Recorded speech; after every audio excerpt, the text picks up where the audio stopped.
you very much. Thank you, Dr. Ong, Dr. Alampay, Dr. Lansigan. Our speakers are now ready for questions from the audience here in UP Diliman as well as those in other campuses. Since we have very limited time, please keep your questions brief and direct to the point. We will entertain the first question from our audience here in NISMED. Please raise your hand, and when recognized, please proceed to the nearest microphone, state your name, your college or institutional affiliation, and then your question. We'll have two questions from Diliman. Oh, there, we have one from... Dr. Carino. Yes, ma'am, Dr. Carino. UP is now celebrating its centennial anniversary. Maybe UP should propose ways by which we can take a step to alleviate our problem. Like, for instance, Dr. Perry Ong said we had forgotten the water cycle. How about the forest? Can the UPLB, with the flagship College of Forestry, spearhead a movement? Or even in Diliman with our green campus, could we make it spread? What I'm saying is we are aware of the problems, and I think we as the intelligentsia supposedly should do our role. What could it be? Let's hear from our great UP people. Well, I guess any of our speakers would like to respond to this. Or officials of the university. Or the officials of the university. All right, UP Iloilo is ready. UP Iloilo, please come in. From Abraham Paipa, BS Food Tech. How do you perceive Al Gore's intention in coming up with the film An Inconvenient Truth, even when it was not reviewed thoroughly by experts? Yeah, the moderator from UP Iloilo is Professor Hilma Tayo. The question is from Abraham Paipa, BS Food Tech student. The question, if I may rephrase it, how do you perceive Al Gore's intention in coming up with the film An Inconvenient Truth, even when it was not reviewed thoroughly by experts?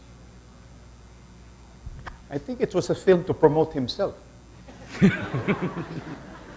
Nice answer. We don't know what the motivation of Al Gore is. If it's to win an election, I think that's past. So he didn't need that the votes from the film. But I think it's been an ongoing campaign of his. I'm not a campaign promoter of Al Gore, by the way.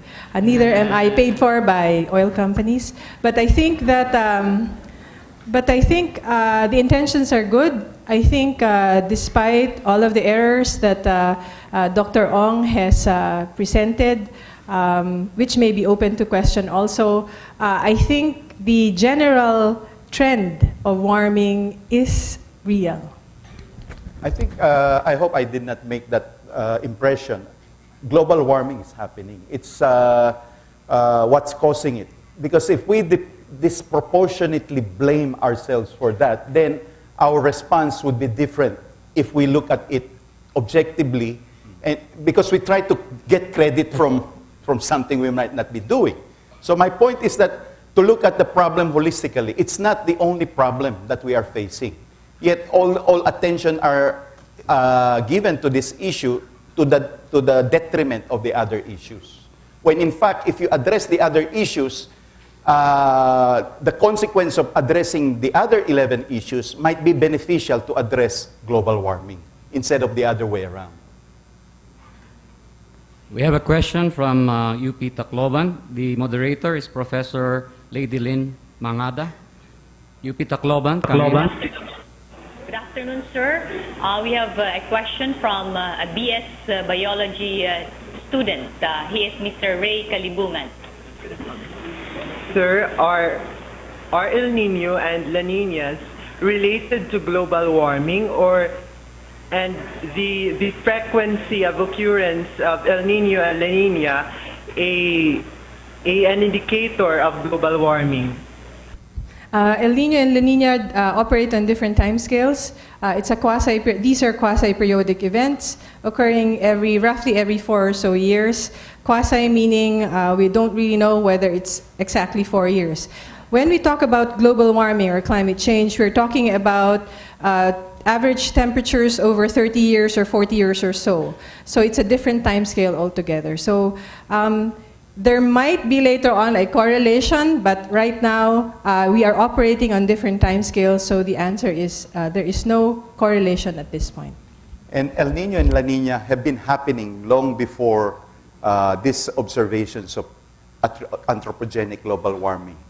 So, and that's another reason why I have doubts, is that maybe the changes we are seeing might be attributed or caused by El Nino and La Nina. We just have not done the proper design of study to isolate this as a explanatory cause.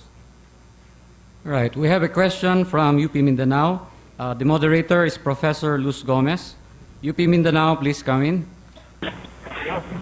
Good afternoon. We have a question from Forester Martin T. Obrero of Davao City. You mentioned that humanity is just among the many contributors to climate change. In this context, can you say that population management may be among the right things to be done to address global warming? Right. Let me rephrase the question. You mentioned that humanity is just among the many contributors to climate change. In this context, can you say that the population management may be among the right things to be done to address global warming?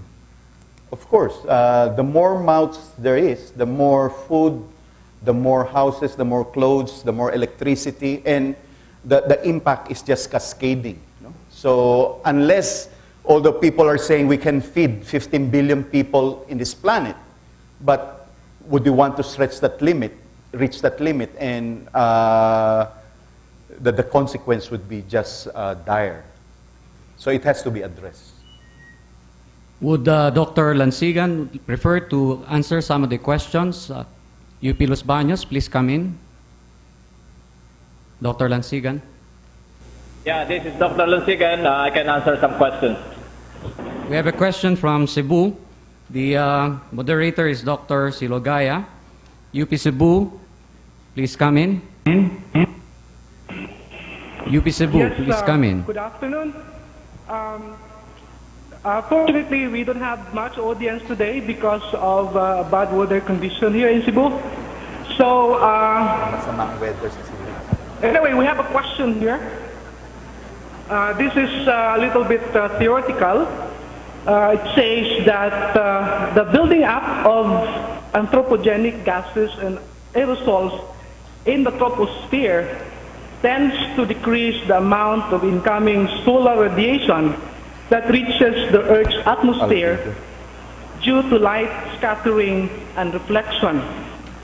This therefore decreases the long-wave radiation or heat that is radiated by the Earth's surface into the atmosphere, thereby decreasing the average atmospheric temperature. So the question is it not possible that there will be global cooling instead of global warming? How do you account this possibility? The building up of anthropogenic gases and aerosols in the troposphere tends to decrease the amount of incoming solar radiation that reaches the Earth's surface due to light scattering and reflection. This therefore decreases the long-wave radiation that is radiated by the Earth's surface into the atmosphere, thus decreases the average atmospheric temperature. The question is it not possible that there will be global cooling instead of global warming? How do you account for this possibility? If you look at the longer time scale, the larger time scale, we are actually in what Dr. Alampay have mentioned. We are in what we call the interglacial. So we are in between ice ages. And some even consider that the warming we're experiencing is extending the occurrence of global cooling or the next ice age. Although in the IPCC report, they estimated that the next ice age won't happen till about 30,000 years from now. No? So probably we don't have to worry about it. We have a question from UP Manila. The moderator is Professor Natividad Lacdan. UP Manila, please come in. Yes, good afternoon, everyone. This is Professor Natividad Lacdan of UP Manila Department of Biology. I am your moderator today, and we have a question coming from Mr. Ramon Lorenzo Luis Ginto, second-year medical student of UP Manila. Good afternoon, sir. Good afternoon, sir. Now that we are obtaining data and coming up with conclusions regarding the impact of climate change here in the Philippines, such as loss of corals and many others, my question is, how sure are we that these impacts are really induced by climate change and not by any other factors or occurrences? What methods are being done to ensure that we do not commit the fallacy of attributing every negative occurrence happening in the Philippines to the global climate change problem? Thank you. I think what's happening is that climate change is now becoming the convenient excuse for everything. That's why we have to be very careful.